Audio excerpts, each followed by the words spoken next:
Hello my friends, I am Carl, and as you can see, it looks like I'm in the middle of nowhere, but as I always say, nowhere is always somewhere and somewhere is always here, and here I am talking to you. And today specifically, I want to talk to you about progression. What are the stages and how do we build them?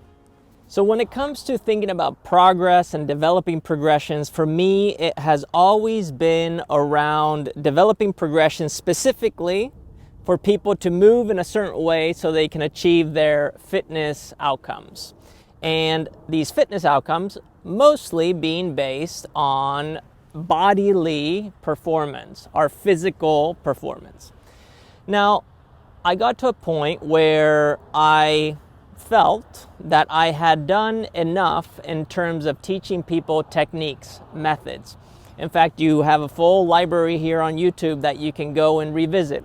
Some of those videos may need to be polished and I may review them someday, but for the most part, they are standalone videos that work, that have valuable information, and they can move you where you want to go in certain areas of physical performance. As I started to peel back the layers in terms of what progression and progress look like, there were two sides. One, the cognitive side, and two, the emotional side. There was the cognitive fitness, the intellect, and then there was the emotional fitness, the affect, the mood, the experience itself.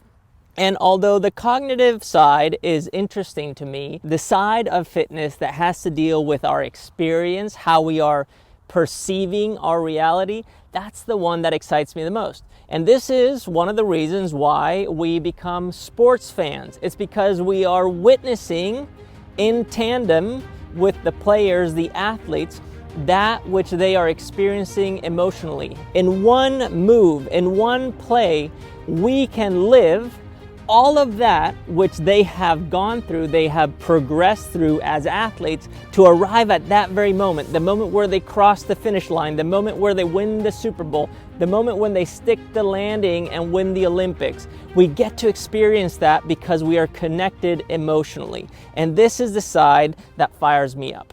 So in order to talk about this with some structure, there are four aspects of progression that we need to become aware of.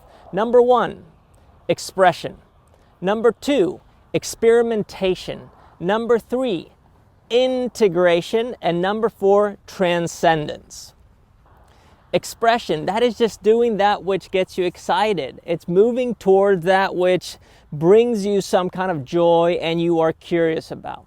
Experimentation is when you start to pursue that which you're interested in and you start to try different ways of learning how to perform better within that practice, within that experience, within that path.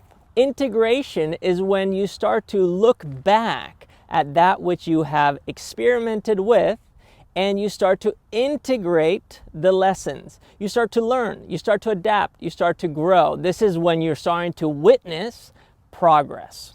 And then finally, we have transcendence. Transcendence is when we get to a point where we have received the lessons that we needed, and then we must move on. When it comes to physical training, I like to look at it like this. First is practice. So practice is when you are expressing yourself. You're just trying different things. You're dabbling. Then you have training. Training is the experimentation. You are stress testing each element of that which you're practicing. As you stress test things and you challenge them, you start to adapt, you start to get better. This is where now you are applying. This application is noticing the lessons and putting them into play.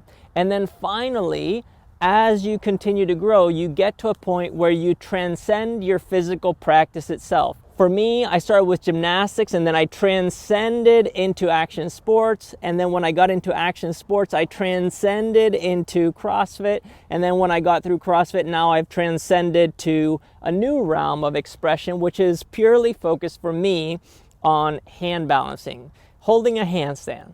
The reason this is important is because becoming aware of the stages of development within a progression allows us to develop the side of fitness that I care about the most, which is the emotional fitness side of things. When it comes to emotional fitness, there are 5 focus areas. Focus number 1 is self-awareness. Self-awareness is noticing who you are, where you are, and how you are, what you are doing.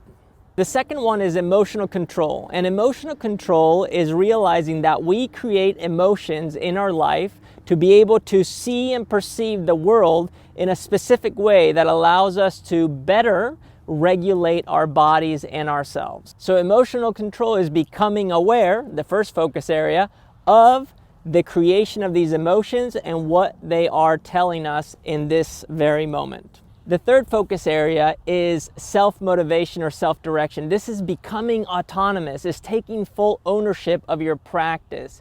It is becoming responsible not only of your actions, but also of the outcomes. The fourth focus area of emotional fitness is empathy. And here, empathy is not only towards others, but also towards oneself.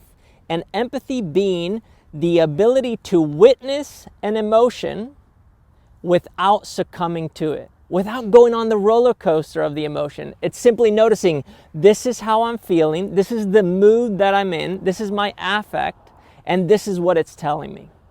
And the fifth and final focus area is our relationships. And relationships being not only with other people, but also with ourselves, with our practice, with our thoughts. Being able to have these 5 focus areas present in a progression are of the essence to have and achieve positive outcomes. So simply by becoming aware of this, I believe that we are getting a little bit better. If any of what I just shared resonated with you or rung true in a way where maybe I gave you new words or ways of thinking about that which you already have been pondering and applying to your practice, do me a favor and leave a comment. Ask me a question, connect with me, like this video, subscribe, hit the little bell so you get the notification, and that way we can keep this ball rolling. But for now, thank you for being here. I appreciate every single one of you. All the comments that you left in the previous videos means a lot to me, and it makes me feel seen and heard, and that's one of the greatest gifts one can receive. So that being said, I'll see you guys in the next one. Peace.